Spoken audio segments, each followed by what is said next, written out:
welcome back, guys. Today we're going to continue our NFL predictions with Week 14. And last week, I had a pretty good week, 10-3, which brings my total season record up to 118-75. And this week is the final week of bye weeks, as the Arizona Cardinals and Washington Commanders all have bye weeks. And the funny thing about it is, everyone could get eliminated having a bye week, especially if the Rams and Packers both pick up wins. But unfortunately, we have Thursday Night Football, in which the New England Patriots will take on the Pittsburgh Steelers. And I think this game is so bad.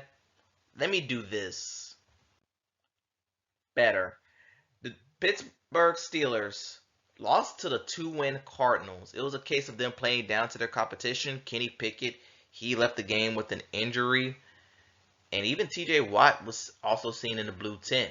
As for the New England Patriots, their defense for the third game in a row surrendered less than 10 points. And for the third game in a row, they lost. I think they became the first team since 1938 to do that. And the reason why I switched this game to baseball scores, because I don't expect a lot of scoring this week. This game is going to be terribly played. And if the Patriots lose this week, they're going to be eliminated from playoff contention. Because I trust Pittsburgh's offense a little more than New England, I am going to roll with the Pirates beating the Red Sox in this game. Now on to Sunday, we have a very big NFC South matchup. And I'm going to de-emphasize on the word big, in which the Tampa Bay Buccaneers take on the Atlanta Falcons. The Falcons picked up a road win over the New York Jets. That is not hard to do when the Jets have next to no offense. And Tampa Bay easily picked up a win against Carolina, and Mike Evans officially make history, becoming the first wide receiver to have his first 10 seasons go over 1,000. He will be in Canton when his time's said and done. Now, last time we saw these two teams, it was the Falcons that got the big road win over the Tampa Bay Buccaneers. It was like 16-13. Young Ho Kook hit a game-winning field goal, but it was a game like nobody wanted to win. And as for this one could go either way. And because I think because the Falcons won the last one, I'm gonna roll with Tampa Bay to win this time. I don't know. I guess I trust Tampa's pass offense a little more than the Falcons. It happens. Then we have an NFC North matchup between the Detroit Lions taking on the Chicago Bears. Bears are coming off a bye week and coming off one of the worst games played ever, as they beat the Minnesota Vikings 12-10. Meanwhile, the Detroit Lions picked up a win, got off to a fast start against the New Orleans Saints, but they kind of cooled off after that. They almost took the foot off the gas, but luckily Detroit still was able to come out with the W. Last time we saw these two teams, it was the Bears that jumped out on the Lions, and they nearly picked up the win, but due to some coaching decisions, they lost that game. And honestly, this one's more of a toss-up than you think. Because the Lions, yes, they're playing okay, they're playing solid football, but they look like they passed their peak. And because of this, part of me wanted me to take the Bears to win this game, but I am going to roll with the Detroit Lions to win. But I will not be surprised if Chicago picks up a win. Then we have a pretty big AFC matchup between the Indianapolis Colts taking on the Cincinnati Bengals. Bengals picked up a big Monday night win over the Jacksonville Jaguars. And that was all led by a great stellar performance from Jake Browning. Meanwhile, the Indianapolis Colts had a big road win over the Tennessee Titans, completing the season sweep.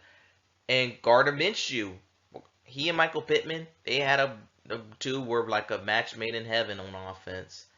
This is another game I think can go in any direction. And because I think this game could go in any direction, I am going to roll with the Bengals to win at home. They saved their season with this win. And for the Colts, I will not be surprised if you pull this one off. But because the Bengals are at home and I think this is a toss-up game, I'm just gonna roll with the Bengals to win. Then we have the Jacksonville Jaguars traveling to Cleveland to take on the Browns. Browns, despite a good performance by Joe Flacco, came up short against the Rams. And the Jacksonville Jaguars, they lost to the Bengals, but Trevor Lawrence was lost during the game due to an ankle sprain, that's what I'm being told. And here's what I'm going to do. If Trevor Lawrence somehow pulls a miracle and plays, I'm going to take the Jacksonville Jaguars to win. However, if he doesn't play at all, I'm going to roll with the Cleveland Browns. And I feel like every week we have some major QB injury. But for now, I think the Browns defense, they're at home. They'll probably bounce back, especially if CJ Beathard's starting the game. I'm going to, for now, take the Cleveland Browns. Then we have, oh God, the Carolina Panthers taking on the New Orleans Saints. Panthers lost last week again, fall to 1-11, and become the first team eliminated from playoff contention. As for the New Orleans Saints, they're just getting out-coached. Again, they got off to a bad start against the Detroit Lions. They nearly came back to get the win, but it was just not enough. Derek Carr lost the game again due to a ribs and a concussion. I have a feeling that his teammates don't like him. And everything in New Orleans in the Bayou is a mess. But because they're going up against the Panthers, and the Panthers are pretty terrible at everything, I am going to take the New Orleans Saints to win. But this will be nice to see the Panthers pick up a second win. I'll be rooting for that. Then we have the Houston Texans traveling to New York to take on the Jets. The Texans picking up a huge AFC win over the Denver Broncos. It did cost them a Tank Dell during the process, but hey, a win's a win. Meanwhile, the New York Jets, another loss against the Atlanta Falcons. Their offense was so anemic that they cut Tim Boyle, the guy who started the game for them. They cut him like Tuesday. So yeah, things in New York are pretty much a mess. At this point, I think the Jets are on the verge of checking out this year. And because of that, I am going to take the Houston Texans to win on the road. But who knows? I can see the Jets pulling this off if their talent can all come together and say, hey, we're better than what the record indicates. Then we have a pretty big football game. A bigger game if you think. We have the Los Angeles Rams taking on the Baltimore Ravens. The Rams, winners of 3 straight. They got a win over the Cleveland Browns. Meanwhile, the Ravens, they coming off a bye week, but they also picked up a road win in Los Angeles by beating the Chargers last time we saw them. Luckily for the Ravens, they are getting a chance to get healthy, and this could possibly be an Odell Beckham revenge game. And because the Ravens are at home and they do win games like this one, I am going to roll with the Ravens to win this one. But I will not be surprised if the Rams get a win. Following that, we have the Minnesota Vikings taking on the Las Vegas Raiders. Both teams coming off a bye week, while the Vikings coming off a tough Monday night loss over the Chicago Bears. The Raiders also took a L against the Kansas City Chiefs last time we saw them. And I think this game is going to go I can see this one going in any direction.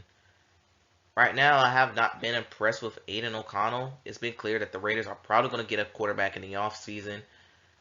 And for the Vikings, Josh Dobbs, Ryan Fitzpatrick run look like it's coming to an end.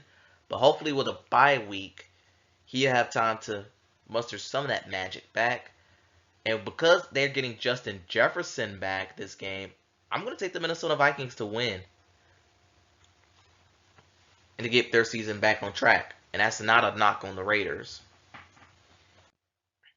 Then we have a big NFC West matchup with the Seattle Seahawks taking on the San Francisco 49ers. San Francisco, huge win over the Philadelphia Eagles, where they put up 42 points.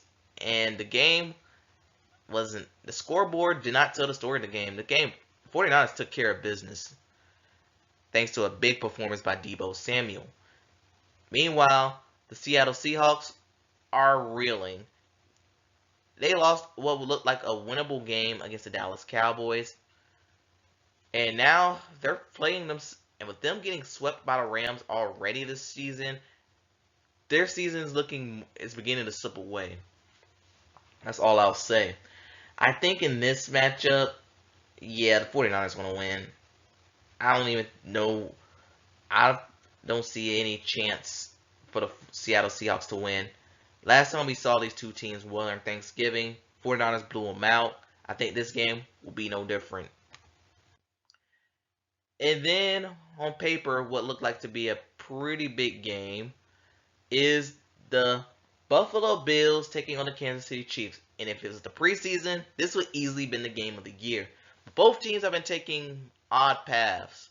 For the Chiefs, they lost last week against the Green Bay Packers in a game where it just looked like the Chiefs just came out flat.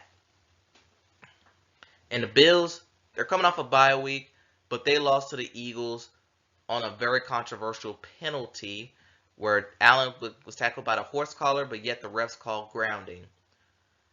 I know this Bills season has been very unlucky for them. Think this game, oh boy. I think both teams are going to come out fighting in this one. However, since it's being played in Arrowhead for the third year in a row, I'm going to roll with the Kansas City Chiefs to win.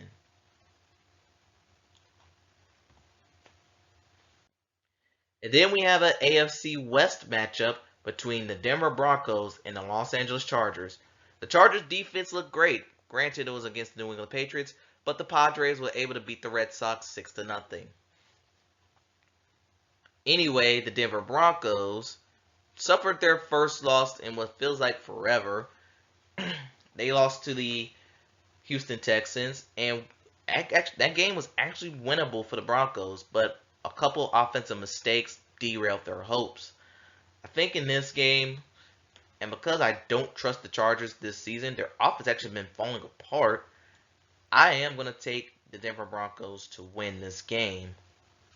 I think they're going to bounce back and get a decent W. And as for the Chargers, the suffering is almost over. And then we have not only the Sunday night game of the week, this is probably going to be the game of the year. The Philadelphia Eagles traveling to Dallas to take on the Cowboys on Sunday Night Football. Dallas Cowboys picked up a high-scoring win over the Seattle Seahawks in a game where Dak Prescott right now, he's playing in an MVP level. As for the Philadelphia Eagles, they lost to the 49ers. It's just their second loss this year, and they did not look good doing it at all. The 49ers just completely shut them down. But for this game, we do have some playoff clinching scenarios in this one. Because the Eagles, they could clinch a playoff spot with the win, and either the Rams have to lose or Seahawks have to lose. And the Cowboys, they too have a playoff clinching scenario, because they could clinch with a win. But even with that, I said I read some of their scenarios, and it's very all over the place. So even if the Cowboys win, it looks unlikely that they'll be able to clinch this week. So, picking a winner. This one's going to be very tough to pick. I've gone back and forth. The Cowboys, they're still hot on offense. The Eagles, they have cooled off and they've been playing with fire.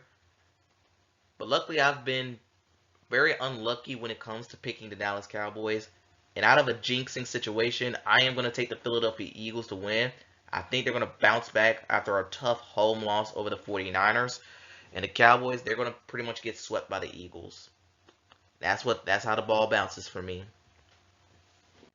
And then we have the first of two Monday night games with the Tennessee Titans taking on the Miami Dolphins. Titans, tough overtime loss over the Indianapolis Colts. They played very well in that game.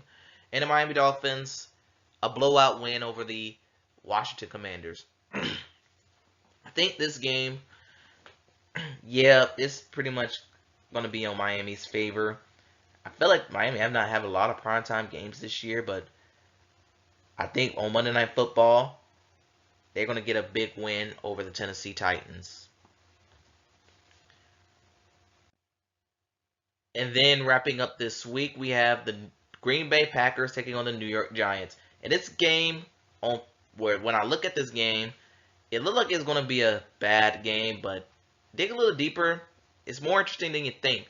Because the New York Giants, yes, they're coming off a bye week, but the last time they saw them, they're coming off a 2-game winning streak. They beat the Commanders and then they beat the Patriots. Were there impressive victories? No, but win's a win. And now I'm being told that Tyrod Taylor could possibly return in this game. Will he get the start over Tommy DeVito? I honestly don't know. I honestly don't know. But for Green Bay, they're one of the hottest teams in the league. They have got a huge win over the Kansas City Chiefs, their third win in a row, and they played themselves right back into postseason contention. And I kind of called this for Green Bay. I said they were going to, if I remember in the when I did my preseason prediction video on them, I said this team was going to start off very, very slow, but they're going to pick it up once they found their rhythm. And boy, they found their rhythm. And that is despite them not having their best offensive weapon in Aaron Jones. And because Green Bay never seems to lose in December, and I think they're just one step ahead of the New York Giants, I am easily going to take the Green Bay Packers to win. But I think the Giants, they'll probably make it closer than what you think. Just keep an eye out on that. And so that concludes this prediction video. Tell me what y'all think in the comments below. Thanks for watching, and I'll see you next time.